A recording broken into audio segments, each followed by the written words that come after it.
Hello, friends, and welcome to The Membership, a podcast about the life and work of Wendell Berry, the Kentucky farmer, poet, novelist, essayist, and activist. As a reminder, Tim, John, and I have broken up our discussion of Wendell Berry's 1969 essay collection, The Long-Legged House, into 2 episodes. Last week, in episode 2A, we discussed 2 essays from that collection, The Rise and The Long-Legged House. This week, in episode 2B, we'll pick back up with the end of our discussion of the essay, The Long-Legged House, and then we'll finish with a discussion of A Native Hill, the final essay in the collection.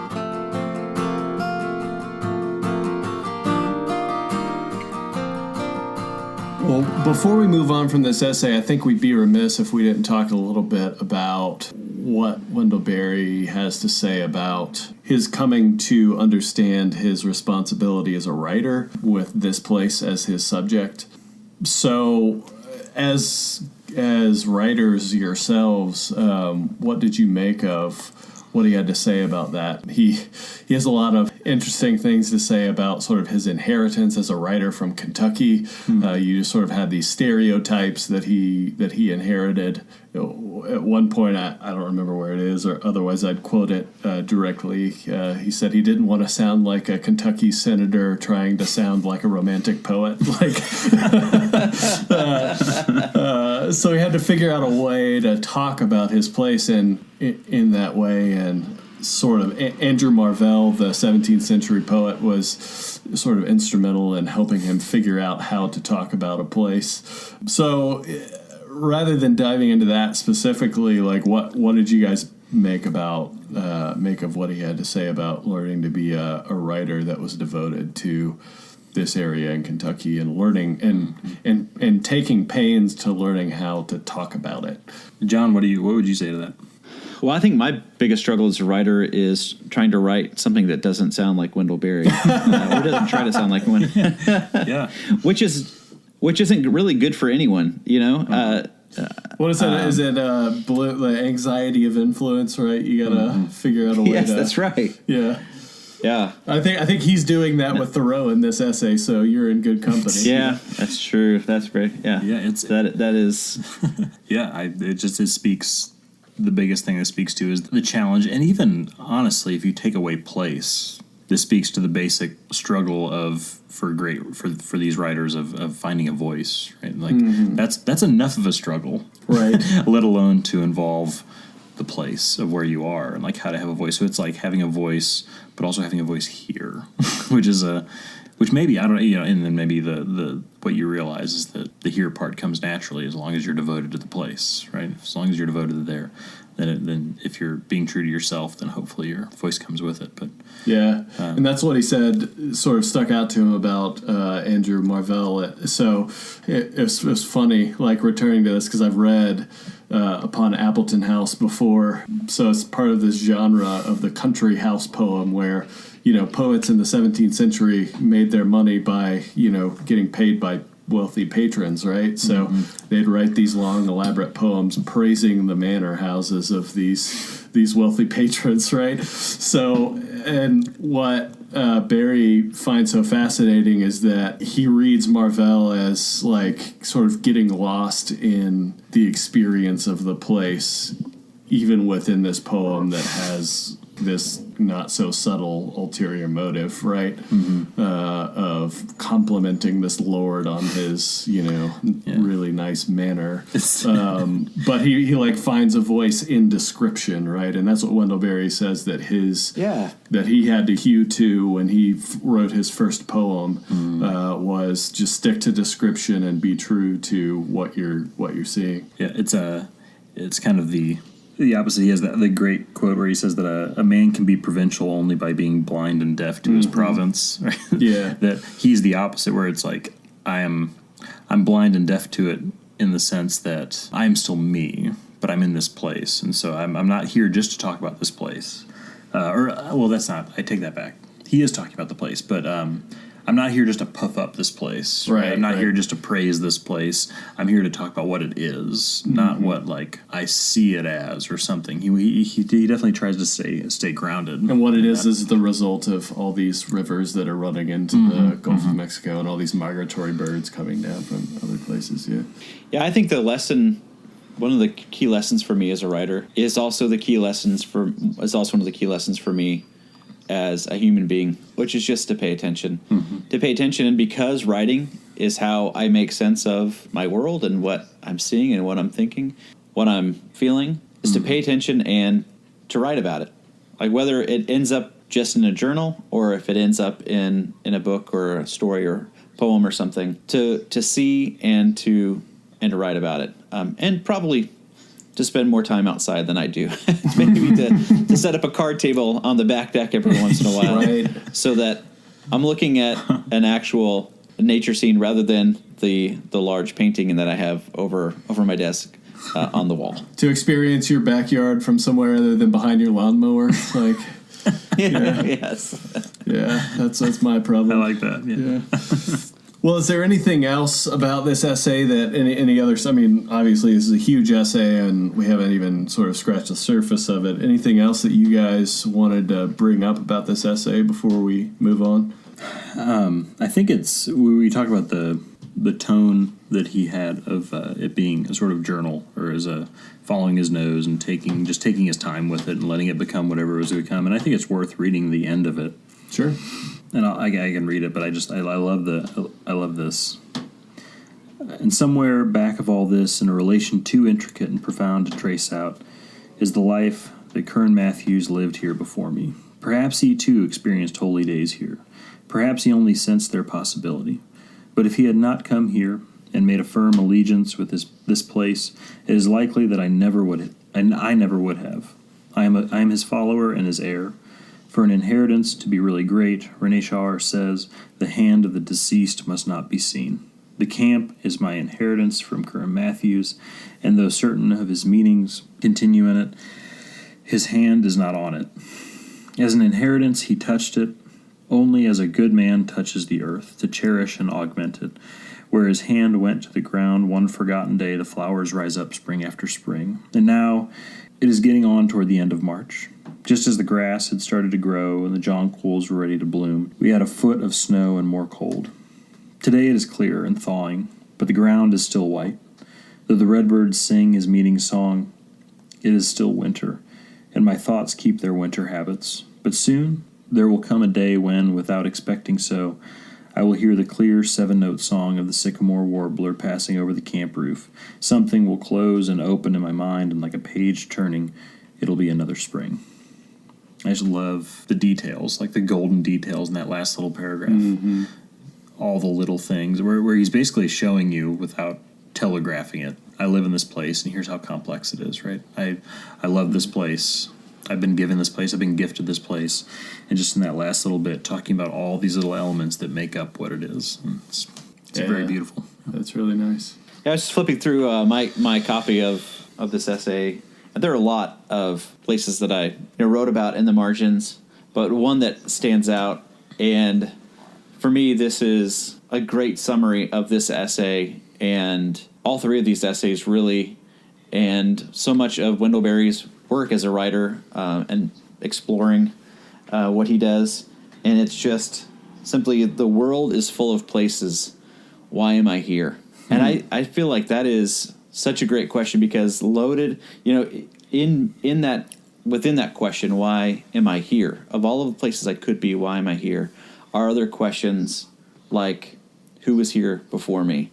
And how do I make a life in this place that's worthy of this place? And what are my hopes for this place? And what does my place hope for me? Anyway, it's such a great summary of so much of what I love about Wendell Berry's approach to place and rootedness. Mm. Yeah, I agree. Well, and in that, to connect that to what Tim wrote, I really struggled with at first understanding what he meant by using that quote about the best inheritance is the one that your inheritor's hands aren't on it. That it's fully given to you. the people before you don't have expectations on you, and that, you know, I don't know where I'm going with this, but yeah. I also, but I also see it as that their hands aren't on it, that they haven't damaged it that much, right? That they've left it in a yeah. true state, and they've left its character there. They haven't like imposed their vision on it to the point that you can't do anything but live within that vision. Yeah. Yes. Was it Henry Adams that said about teachers that teachers touch eternity? They never know whether influence is going to stop. I believe that's true of teachers, but I believe it's true of anyone, of everyone, that we're all sort of making these decisions and living these lives that are joined to the lives that came before us, but are also going to ripple throughout time in ways that we will never ever know, and so that compels us to live more responsibly and with greater care and affection for each other and for our neighborhoods, for our places. Yeah. I think that's a pretty perfect way to to wrap up that essay. I mean, that's a very well said. It's a good notion. Yeah. All right, and the last essay we're going to cover from this collection, Long-Legged House, is the last essay in the book, and it's titled A Native Hill. And I feel like a lot of the things I have to introduce this essay are pretty similar. Not that the essay itself is the same essay, but it's just I have similar things to say about which we've said about the last two. Some of that is the element of memoir to it, of telling a story, but in some way it's like the first essay, The Rise, was very much about the nature, right, and the power of nature that's surrounding him in his place. Long-Legged House was about him and how he became who he is and where he came from and a little bit of his background. And then this one seems like a combining of the two. I don't know if that makes sense to you guys, but he's telling a story of a specific place, and he's getting into some of the details about a certain portion of his life or a certain contrast that he experienced when he followed the literary path to New York City. He went to college. He was studying to be a writer, to be a teacher, and he found himself teaching at New York University, which is, as he acknowledges in the essay, kind of the thing you want to do, right? It's the place you want to be. You want to be in New York. You want to be teaching. You want to be surrounded by these figures and have close access to all these literary events and publishers and all of this. And then he went kind of against the grain, and he decided that he was being drawn back to this land that was his inheritance and his home, and he found a teaching position at University of Kentucky, and he went back, and obviously he went back. We know that, but he came back, and he had to sort of deal with the fallout of being gone. Some of which was he had mentioned a professor or a colleague of his saying to him in New York, quoting, was it Thomas Wolfe, whatever, saying, you can't go home. And he's like, that was so ridiculous that he would tell me that he would say that, because he doesn't know what that means. And he said, of course I can't go back to a place and be a child again, but I can go back to a place and be who I am once again, I guess is the feeling you get. And so this is an essay that's very much about him becoming attached and rooted to his place, and basically giving himself permission to find the infinite in this small place, as opposed to feeling like he should be somewhere else. That there isn't a obvious choice of where a writer should be, or for that matter, where a farmer should be, or anything like that. It's that you are home in the place that is your true home, and then he's coming to terms with that. So, what are some of your first impressions about this essay? Well, I had to note that he was at New York University, which is, if memory serves me correctly, isn't that near or in Greenwich Village? I have no idea. I think it is, okay. But around the same time Bob Dylan was, so just a little bit of late 50s, early 60s. Oh, man. So you can sort of imagine those two in the same. Put that question down for if we ever get to talk to him. Right. Yeah. Yeah. Yeah, I mean, I actually really resonated with that. You know, I grew up in the Nashville area, moved to Knoxville to go to grad school, and had every intention when I first moved there of going back to Nashville or to some other city. And when I met Laura, and you know, she had a job teaching out here in Johnson City, or the Tri-Cities area in East Tennessee. You know, I had people, you know, when I would tell them I was going to move here, people, some of my friends from back in Nashville in particular were, you know, giving me those kinds of questions like, are you sure you want to do that? You know. So, yeah, I definitely resonated with that. And I think part of that, right, was they were like, you know, you're going to lose your openness, your sort of, I guess, progressive values if you move back to that provincial town. And he said he was even kind of watching out for it. Yeah, exactly. himself. It's like making sure that his who he'd become or what he'd run into wouldn't atrophy away and turn into something else. Yeah. Or revert. Yeah. What about you, John? Yeah, it made me think of the term flyover country. Mm-hmm. And as someone who grew up in the Midwest, often living in very small towns, I remember hearing that for the first time and just being so totally offended by it. I felt like what his superior at New York University was warning him is, you know, you realize you're going to literary flyover country. Like that's the part. that's a part of the country. Those are the people that real writers fly over in order to write about something more interesting that's happening on one of the coasts, and in particular in the city. And of course, we're all grateful that he made that choice. Yeah. Because there's no such thing. There's no such thing as flyover country. There's no such thing as literary flyover country. Yeah, I think he would give you a big amen in the phrasing of that he and I had referenced this earlier talking about a different essay, but he explains that he would need, now that he's settled into this specific place, and not even just the town and not even just the house, but this one portion of the land that he's talking about, he says that he would need an entire lifetime to take it all in. Right? That if you're in a place and you have that mindset and you're seeing the place as infinite and you're seeing the place as fascinating and important and worth taking care of, you cannot describe it as flyover country, because he's doing about, you know, as far the opposite of flying over as possible. He's staying put. One thing I kind of I didn't mention in talking in my sort of little introduction was talking about the idea of he gets into some, I guess the soapbox ish that he gets up on in this essay is about how Westerners impacted this land that they're on, right, or the place where he ended up. That becomes a continual theme in this idea of being a native and how Americans look at the land and how the natives would have looked at the land, and how now that he has found his place, how he's choosing to think about it. And an example of that being, he said that speaking of Americans, we have lived by the assumption that what was good for us would be good for the world. And this has been based on the even flimsier assumption that we could know with any certainty what was good even for us.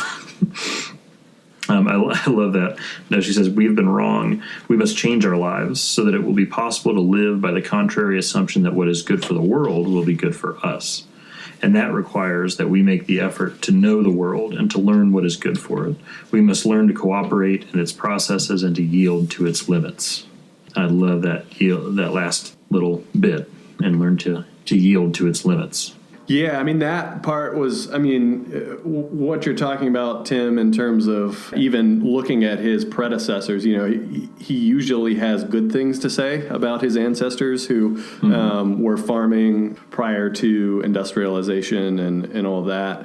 And, you know, I think casual readers of his might accuse him of some kind of nostalgia for, like, turn of the century agriculture, turn of the 20th century agriculture. But, yeah, I mean, he even has a lot of critical things to say about even the tradition of agriculture that he grew up in. It's imposing this Western European model of agriculture on this land that the Native Americans had lived in a lot more holistically. Mm-hmm. he says the idea that when we are faced with abundance, one should consume abundantly. That's been the MO so far, even of his own people in their own way.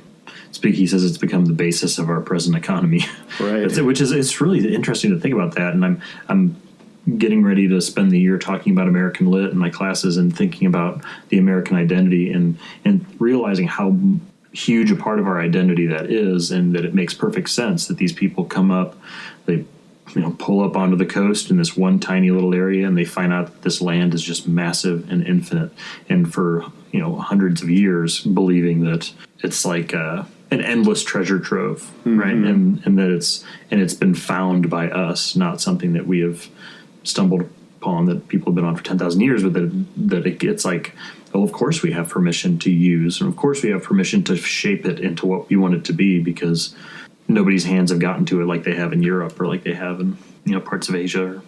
Right. Yeah. Another section I wanted to bring up says he is, and this is when he has come back. He says that I was, and this is going back to what we were talking about with his transition away from New York University, and his friends calling him and writing him letters to like check in on him and be like, just keep, watch out, keep yourself, be careful. You don't want to turn into one of them or something. But he says, as if I was going to go off and that it was feared that I would grow paunchy and join the Farm Bureau, he said. He said, I have come finally to see a very regrettable irony in what happened. At a time when originality is more emphasized in the arts maybe than ever before, I undertook something truly original. I returned to my origins, and it was generally thought by my literary friends that I had worked my ruin. As far as I can tell, this was simply because my originality, my faith in my own origins, had not been anticipated or allowed for by the fashion of originality. I feel like that's the little glowing spot in the middle of him as a person, that he's always who we know Wendell Berry and as through his writings in some ways kind of crystallized with that moment, that final piece of irony that he eventually embraced and really I think eventually did a pretty big service for everyone, because I think one reason that people resonate so much with Wendell Berry these days is because we are living in a literary world where New York and LA or whatever are not as important as they used to be. That world's kind of opening up, and people are giving are feeling more permission to be in their own place and becoming a writer of their place, which is kind of a sort of a different brand of irony in this world of publishing, because we live in such a global world. Everybody's thinking on the same place, but I feel like his writing and his style of writing, it gives his readers and maybe aspiring writers permission to be who you are, where you are, rather than feeling like you have to jump into an MFA and land yourself in Brooklyn or something. Yeah, definitely. Agreed. Yeah. So what other parts stuck out to you guys? The section on religion definitely really stuck out to me. He's embracing and at the same time really sort of starkly critiquing American Christianity. And I think the first time I heard Wendell Berry's name mentioned was in a sermon, which is great. And I've heard a lot of pastors quote Wendell Berry, and I've heard some pastors quote Wendell Berry who, sort of knowing them and how preoccupied they were with some form of orthodoxy, it sort of made me scratch my head a little bit, because he's very resistant to embracing any sort of idea of orthodoxy. If you try to pin him down, he's much more interested in.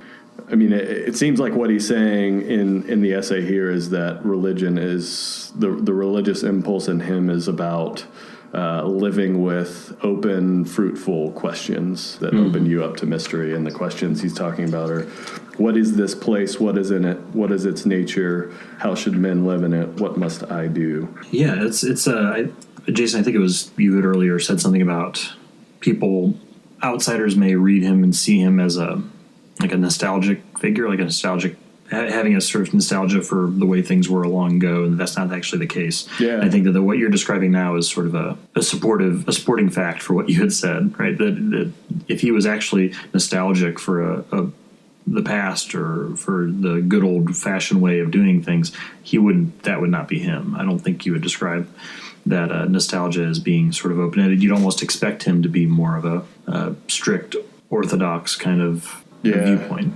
Yeah.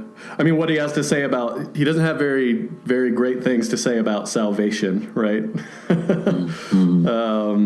Yeah, because he's talking about sort of the body-soul duality that he thinks has been destructive in Western and particularly American Christianity, which, there are lots and lots of Christians now who are sort of coming back to that realization that those lines have been drawn too starkly. I mean, like N.T. Wright comes to mind for sure. But I don't know, John, you've written about theology in the church, and Wendell Berry's been influential to you. I mean, how does this section here on religion strike you? Well, it was a reminder that I think the ecological crisis that Berry talks a lot about is, in my opinion, a theological crisis first. I feel like the Church of Christendom, and I'm saying that, putting it that way, because I think it started certainly before Europeans came to this land. I think the Church of Christendom has given license to and potentially even baptized a way of being in the world that allows people, justifies the destruction of this world. And I remember a conversation that I had several years ago with not really a relative, but a sister-in-law's relative. We were staying at their house, and we were talking about climate change. And this woman who grew up in a religious tradition very similar to the one that I grew up in said, in these exact words, "But it's all going to burn anyway." Ooh. Yeah. And so from her starting point was that this world is fated for destruction, and that what matters most is the state of her soul and everyone else's, and we can use this world up in whatever way we see fit, sort of in service to that goal. There's no sense of stewardship. It was dominion, it was domination. And I would remember just being shocked. I grew up in that tradition, but to hear it stated so baldly, I guess, was surprising for me. I loved that section about religion. And you mentioned the questions that he asks. What is this place? What is in it? What is its nature? How should men live in it? What must I do? I like the idea that for him, living well in a place is an ongoing conversation. And it's a conversation that will last an entire lifetime, and that maybe in some ways won't even end after he dies. In the paragraph right after that, he says, "I have not found the answers, though I believe that in partial and fragmentary ways they have begun to come to me. But the questions are more important than their answers. In the final sense, they have no answers. They are like the questions. They are perhaps the same questions that were the discipline of Job. They are part of the necessary enactment of humility, teaching a man what his importance is, what his responsibility is, and what his place is, both on the earth and in the order of things. And though the answers must always come obscurely and in fragments, the questions must be persistently asked. They are fertile questions. In their implications and effects, they are moral and aesthetic, and in the best and fullest sense practical. They promise a relationship to the world that is decent and preserving." And I would say that a lot of the theology that I grew up in, the theology of Christendom that I mentioned earlier, is very distrustful of questions. It's distrustful of doubt. Like it's all about answers, and anyway. And Wendell Berry is just describing a way of being in the world and a way of thinking about religion too that relies on those questions. Yeah, I'm repeating myself a bit now. Sorry. No, it's okay. It's worth repeating, but that's it. It reminds me of Elie Wiesel when he talks about his childhood and looking and learning about mysticism and studying and wanting to go down that path before he was sent to Auschwitz. And he describes interaction he has with this mystic kind of homeless Kabbalist who lives in his town, Moshe the Beetle, and this is described in Night, the beginning of Night, and that Moshe asks him why he's praying or what Eli is praying for, and he says, I don't really know. And then he asks the same question of Moshe, and Moshe says that I pray to God to give me the wisdom to ask the right questions. And that becomes this theme of the book, is that there's some magic that's lost in the answer, that the strength you find and the truth you find is actually in just asking the right questions. And this goes back to Jason, you making that point about the open, fruitful questions. I think that's just a definite through line there, and it starts to make perfect sense, I think, as a way to connect his sort of theology to the characters of his novels, because I think they're not a group of people that talk about religion in the way that you would stereotypically imagine people who live in the country in the South or in the sort of South to talk about religion, right? That's the story you told from Night reminds me of something else that I think is related.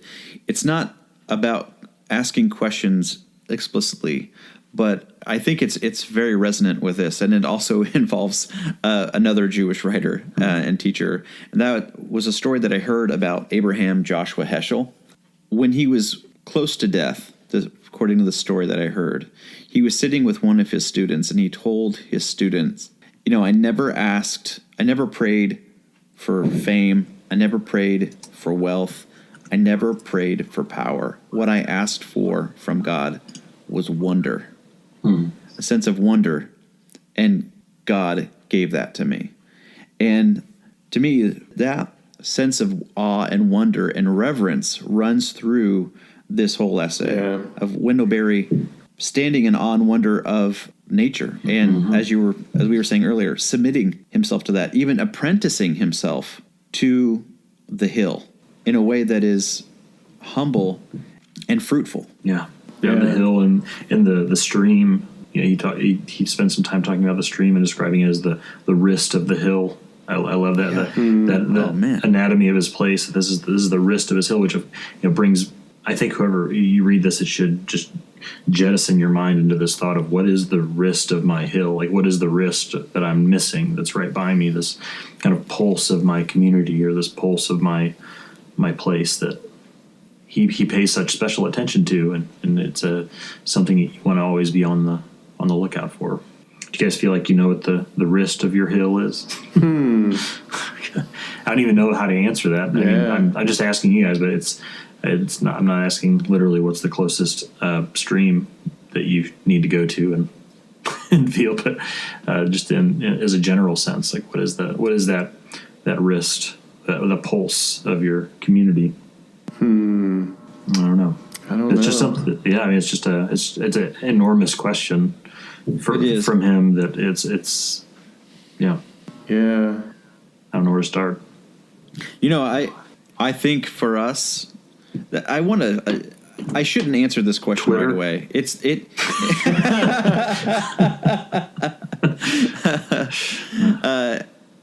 the kind of question I really should not answer right away, but I'm going to. But it's such a I love how you phrase that, Tim.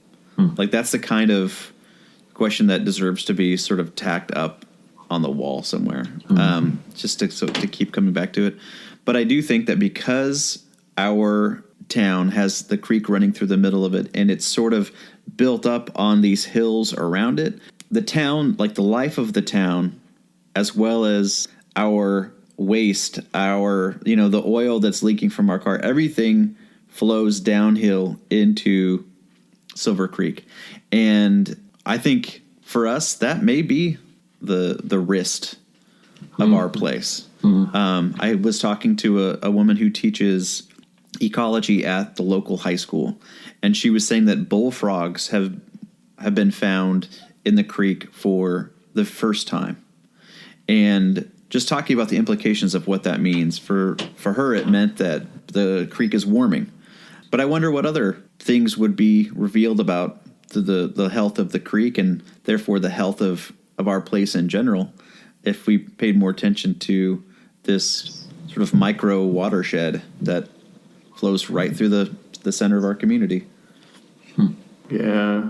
I mean, as I think of that, John, I think of the river that runs through Elizabeth and the town I'm living on, the outside of. And we used to live in an apartment that was right down on the river, and right next to our apartment, of course, was a Walmart. And I think of that sort of juxtaposition, like what for the human community around us, what should the risk of that be, and what actually is it, and to have those two things right next to each other. I mean, I have a friend in Elizabethton who's a Episcopal priest, and he said, I finally realized if I'm actually going to meet the people of this community, especially the not so well-to-do people of this community, I've got to start shopping at Walmart.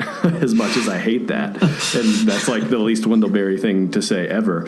But he made a point of going there and meeting people, and it's the closest Walmart for a lot of folks who live up in the mountains in Carter County, and Carter County here is, at least in recent years, has had some of the, I don't know what measure it is, but the most meth sold per capita or something like that. And the most gun violence per capita in Tennessee, I think. Yeah, like it's outside of the quaint little Mayberry-ish city of Elizabethton. It gets pretty rough pretty quick.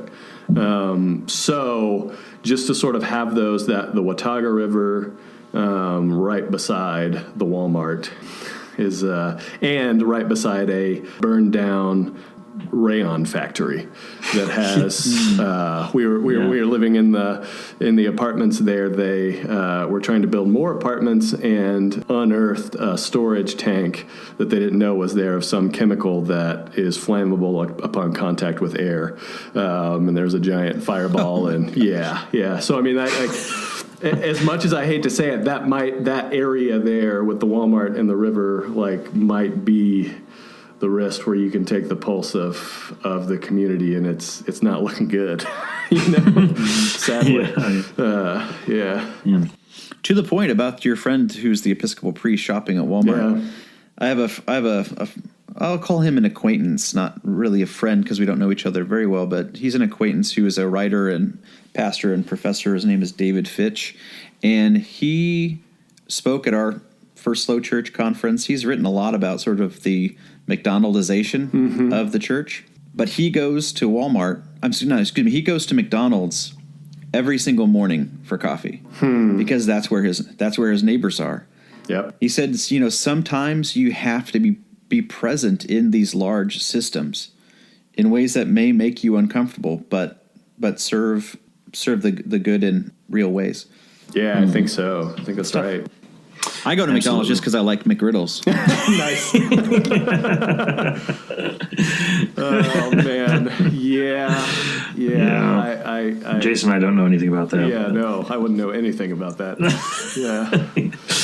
No. Oh goodness. I think one kind of place that we could finish up talking about this essay is that I had a strong feeling at the end, and this all ties into what we've been talking about as far as the finding strength and identity in your place. At the end of the essay, and for the last couple paragraphs, it very much to me felt like a precursor of The Peace of Wild Things, which is one of his most, I guess, anthologized, or a poem that gets a lot of attention, and he speaks in a way that felt like a precursor of that.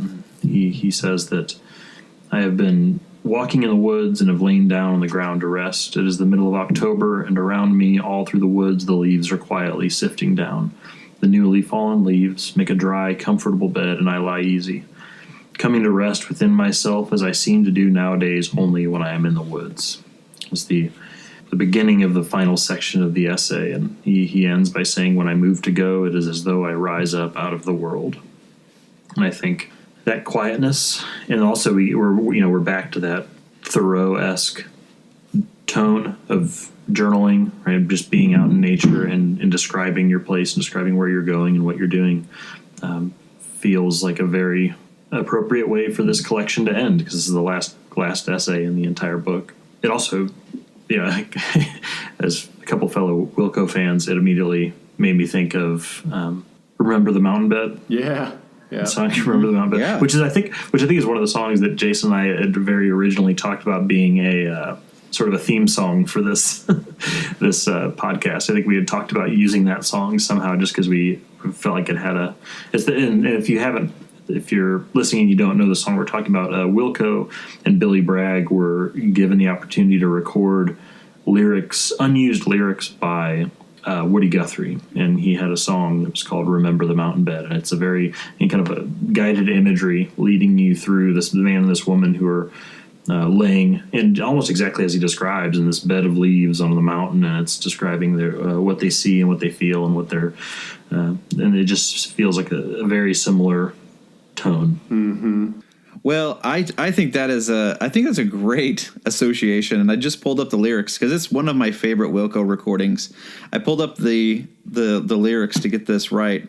The second to last stanza, he says, Woody Guthrie wrote and Jeff Tweedy sings, "I crossed many states just to stand here now, my face all hot with tears.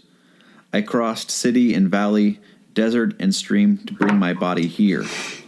My history and future blaze bright in me, and all my joy and pain go through my head on our mountain bed where I smell your hair again." It's about as good a way as you can end this conversation. I think it's a pretty amazing overlap there. Mm-hmm. Sorry to cut you off, Jason. What were you going to say something to? Yeah, I mean, I just, just that ending is really stunning. I mean, he's imagining himself almost like decomposing into the ground, right? Becoming one with the earth. My body begins its long shudder into the humus, he says. I feel my substance escape me, carried into the mold by beetles and worms. Days, winds, seasons pass over me as I sink under the leaves. For a time, only sight is left to me. A passive awareness of the sky overhead, birds crossing, the mazed interreaching of the treetops, the leaves falling, and then that too sinks away. It is acceptable to me, and I am at peace.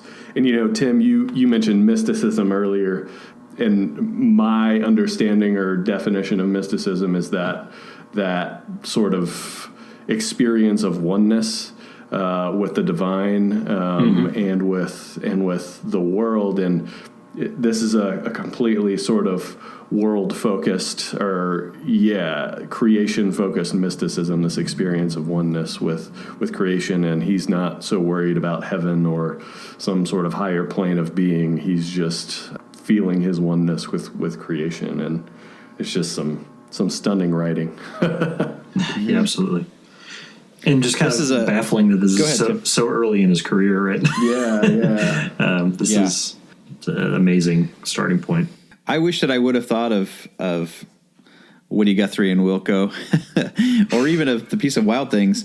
Although this is fine too, but what it reminded me of actually is Harry Potter.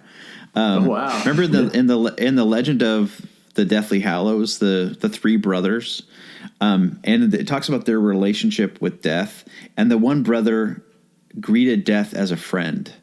And I've really, really love that description. And I feel like Wendell Berry, both because of his place and because of his theology, is comfortable with death in a way that is very striking for me. Whenever that would come for him, I mean, you wrote this back in the 60s, that you knew that he would greet it ultimately as a friend, because in ways that were going to be unknown to him, his story would go on, and the place would go on without him. I think he even says something similar to that somewhere in this essay, that the morning after his death, the land there will still be glorious. Yeah, I think that's a great connection, and I think we should welcome all connections, no matter what, because I think I just got a feeling that somewhere in the future I might make a reference to the Three Amigos on this podcast. So, I have that feeling too. Yeah, I don't know. I think a strong premonition that I connected a short story to the to the Three Amigos. So stay tuned to find out how that happens. But yours is much more substantive. So, yeah. Anybody else do you have anything else you want to say about this essay or this collection? I don't think so. Yeah, me either. I think we've covered a lot of ground. So Yeah. an amazing amount of ground, actually. There's so much here. I mean, you could do an entire season. You can do an entire. We could have done whole episodes on just one of these essays, but we just felt that they all fit together so nicely, and they have kind of a really satisfying math to them, and how they all become a whole. Thanks again, friends, for listening to episode 2B of The Membership. The excerpts read in this episode can be found in The Long-Legged House, which was written by Wendell Berry and is published by Counterpoint Press. If you like what you heard, please take a few minutes to rate and review us on iTunes. This helps others find our podcast. You can also connect with us on Facebook, Twitter, or Instagram at the handle MembershipPod, or find us online at membershippod.com. Next week, in episode 3, we'll be discussing selections from The Broken Ground, Wendell Berry's first collection of poetry, originally published in 1964. To prepare for this episode, Tim, John, and I read the selections from The Broken Ground that were published in the New Collected Poems, which Counterpoint Press put out in 2012. So if you're following along with us, we'd recommend using that as your source text, especially since copies of Berry's early poetry collections may be hard to come by. The Membership is a proud member of the Rabbit Room Podcast Network. To discover other great podcasts, visit rabbitroom.com/podcasts.